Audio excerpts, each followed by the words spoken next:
ሰላም ጤና ይስጥልን ክቡራንና ውድ አድማጭ ተከታታዮቻችን፣ አሁን በተሰሙና መደመጥ ባለባቸው ሰበርና ልዩ መረጃዎችን ይዘን ተመልሰናል። እንደተለመደው ሁላችሁም ቪዲዮውን ላይክ አድርጋችሁ እስከ ዜናችን ፍጻሜ ድረስ አብራችሁ እንድትቆዩ በአክብሮት እየጋበዝን ለዛሬ ያዝንላችሁን ከሀገር ውስጥ ዋና መረጃዎችን በማስተዋወቅ እንጀምራለን። አሁን በደረሰን ሰበር ዜና መሰረት በትግራይ ክልል በዶክተር ደብረጽዮን ገብረ ሚካኤል የሚመራው የክልሉ አስተዳደር አስገዳጅ ወታደራዊ ምልመላን የሚፈቅድና በትግራይ ክልል የሚገኘው እድሜው የደረሰ ማንኛውም የክልሉ ነዋሪ የክተት ጥሪውን ተቀብሎ በወታደራዊ ግዳጅ እንዲሳተፍ የህወሓቱ መሪ ዶክተር ደብረጽዮን ገብረ ሚካኤል ጥብቅ ትዕዛዝ አስተላለፉ። ዝርዝር መረጃውን ይዘናል። በሚቀጥሉ ደቂቃዎች ዙር እናንተ የምናደርሱ ይሆናል። እስከ ዜናችን ፍጻሜ ድረስ አብራችሁን ቆዩ።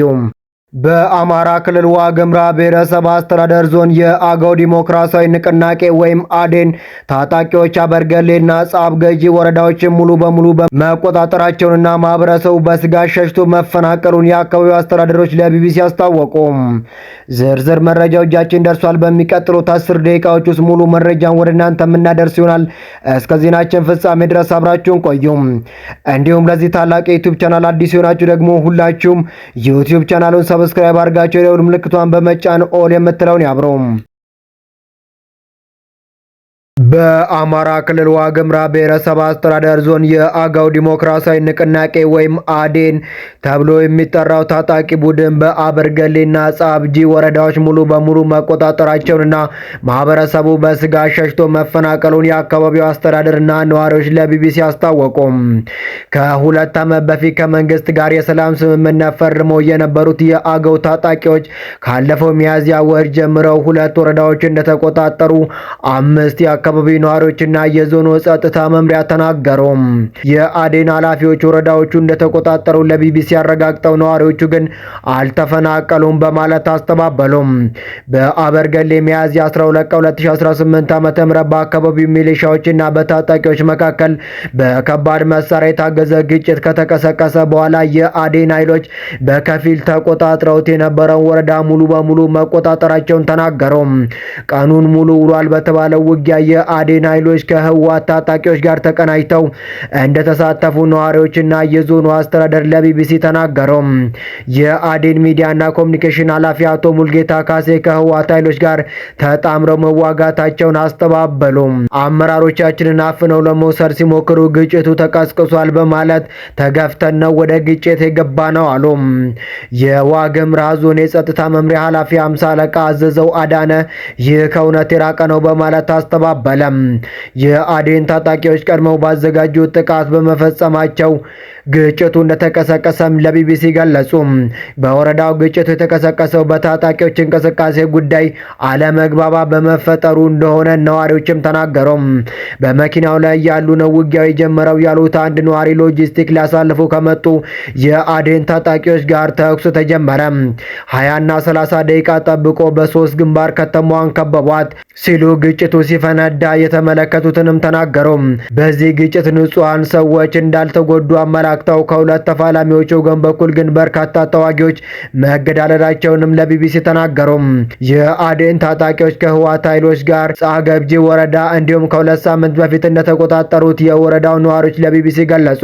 ግንቦት 18 ቀን 2018 ዓ.ም ከቀኑ 7 ሰዓት አካባቢ አዴን እና የትግራይ ኃይሎች በቅንጅት ነው የገቡት ያሉት አንድ የወረዳው ነዋሪ አዛሪያ በሚባል ስፍራ በቡድን መሳሪያ የታገዘ የተኩስ ልውውጥ እንደተጀመረም ተናገሩ። የተኩስ ልውውጡ እስከ 10 ሰዓት ከቆየ በኋላ የመንግስት ኃይሎች ወረዳውን ለቀው ወደ ሰቆጣ መውጣታቸውን ጠቁመዋል።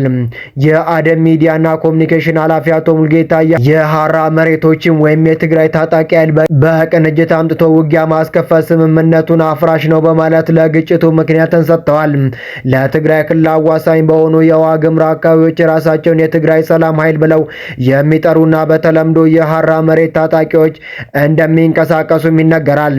የዞኑ የጸጥታ መምሪያ ኃላፊ 50 አለቃ አዘዘው ተጨባጭ መረጃ የለኝም በማለት የሐራ መሬት ታጣቂዎችን እንቅስቃሴ እንደማያውቁም ተናገሩ። 2 ወረዳዎች በታጣቂዎች እጅ ከገቡ በኋላ በሺዎች የሚቆጠሩ ስጋት ያደረባቸው ነዋሪዎች ቤትና ንብረታቸውን ጥለው በተለይም ወደ ዞኑ ዋና ከተማ ሰቆጣ መሸሻቸውንም ለቢቢሲ ገለጹ። ከነዚህ መካከል የአበርገሌ ወረዳ ነዋሪና አርሶ አደር የሆኑት አቶ ህሉፍ ለደህንነታቸው ስንል የመጀመሪያ ስማቸውን ብቻ ጠቅሰናል፣ 7 ቤተሰቦቻቸውን ይዘው ወደ ሰቆጣ መፈናቀላቸውንም ለቢቢሲ ተናገሩም። በስጋት የሸሹት አንድ የመንግስት ሰራተኛ ደግሞ እኔ ከፖለቲካ ነፃ ነኝ ብዬ ነበር፣ ግን ስልክ ሲቀሙ በየቤቱ እየዞሩ ሲፈትሹ ነገሩ አልጣመኝም፣ እየዞሩ ትራንስፈር አድርጎ ወደሚል ነገር ሲደረስ እየተደበቅን ነው ሲሉ ነዋሪው የወጣው በማለት ከ2 ቀን በኋላ አካባቢውን ለቀው መውጣታቸውን ለቢቢሲ ጠቁመዋል። በዚህ አይነት ታጣቂዎች ከነዋሪዎች ላይ ንብረትና ገንዘብ እየወሰዱ መሆናቸውን እንዲሁም ቀጣይ ግጭት በመፍራት በርካታ ሰው ከመኖሪያ መፈናቀሉን የገለጹት ነዋሪው አሁን በአብዛኛው የቀሩት የሃይማኖት አባቶችና ሽማግሌዎች እንደሆኑ የአካባቢውን ድባብ ተናገሩ። አቶ ህሉፍ ታጣቂዎቹ የግዴታ ምልመላ፣ የገንዘብ ድጋፍ፣ መዋጮና ቀለብ እንድናዋጣ ስለሚያስገድዱን ጥለን ወጣን ያሉ ሲሆን በችግር ላይ ችግር ስለተደራረበባቸው መፈናቀል ብቻ አማራጭ እንዳደረጉም ተናገሩ። ከ3 ዓመት እስከ 15 ዓመት የዕድሜ ክልል የሚገኙ 3 ልጆቻቸውና ባለቤታቸውን ይዘው በረንዳ ላይ እንደተጠለሉና ምግብ በልመና እንደሚያገኙም ገለጹ። ከአበርገሌ ወረዳ ብቻ 10,000 የሚሆኑ ሰዎች መፈናቀላቸውን የጠቆሙና ለደህንነታቸው በመስጋት ስማቸው እንዳይጠቀስ የጠየቁት የቀበሌው ሊቀመንበር የአካባቢው ማህበረሰብ ባለፉት 6 ዓመታት በጦርነትና በድርቅ ከባድ ችግር ውስጥ እንደሚገኝም ተናገሩ። ግጭቱን ተከትሎ እርሳቸው ከሚያስተዳድሩ ቀበሌ ብቻ ከ3,000 በላይ ነዋሪ መፈናቀላቸውን አስታወቁ። ይህም 7,000 ከሆነው የቀበሌ ነዋሪ ግማሽ የሚጠጋ ልጆቻቸውን፣ ቤተሰቦቻቸውን ይዘው የተፈናቀሉ እንደሆነም ገለጹ። የሚበላውም የሚቀምሰውም የለውም፣ መጠለያ የለውም፣ ዝም ብለው በረንዳ ላይ ነው የሚያድሩት። የወታደር ካምፕ ነበር፣ እዚያ ላይ ተጠግተው ነበር። ከዚያ ውጡ ተብሎ ልጆቹን ይዘው በረንዳ ላይ ነው የሚያድሩ በማለት ያሉበት ሁኔታ በጣም አሳሳቢ ሲሉ ገለጹት። ለዛሬ ብቻ ሳይሆን እኛ ለቀጣዩም ነው እየሞትን ያለ ነው። በቀደም አዝመራ ሳንዘራ ቀረን፣ አሁን ደግሞ ሰኔና ሐምሌ ካልዘራን በጣም ከባድ ነው። ሁላችንም ከነ ቤተሰቦቻችን ሞትን ማለት ነው። ለቀጣይ ዓመትም እኮ ነው የምንሞተው ሲሉ ስጋታቸውን ተናገሩ። የታጣቂ ቡድኑ አባል አቶ ሙልጌታ ካሴ ግን ከመንግስት ሰራተኞች፣ የሚሊሻ ቤተሰቦችና ለንግድ ስራ ብለው ወጥተው ከቀሩ ነዋሪዎች ቡድናቸው ወረዳዎችን በመቆጣጠሩ የተፈናቀለ ህዝብ የለም ሲሉ አስተባበሉ። ቢቢሲ ያነጋገራቸው አንድ የሰቆጣ ከተማ ነዋሪ በጣም በርካታ ህዝብ ወደ ከተማዋ መጥቷል በማለት ተፈናቃዮችም በጎዳናዎችና በተጀመሩ ህንፃዎች ስር እንደተጠለሉም ተናገሩ። ሲቪል ማህበረሰብ፣ ብዙ እናቶች፣ ብዙ አዛውንቶች፣ ብዙ ወጣቶች ተፈናቅለዋል። ሰቆጣ ከተማ አስተዳደር ላይ በስፋት አሉ። አብዛኛው ማህበረሰብ ተፈናቅሎ እዚህ ከተማ አስተዳደር ነው የሚገኘው ሲሉም ተናገሩ። ከመጣን ጀምሮ እስካሁን ድረስ የተሰጠን እርዳታ የለም፣ ምንም እርዳታ አላገኘንም ያሉት አቶ ህሉፍ ከምዝገባ ያለፈ ነገር እንደሌለም ተናገሩ።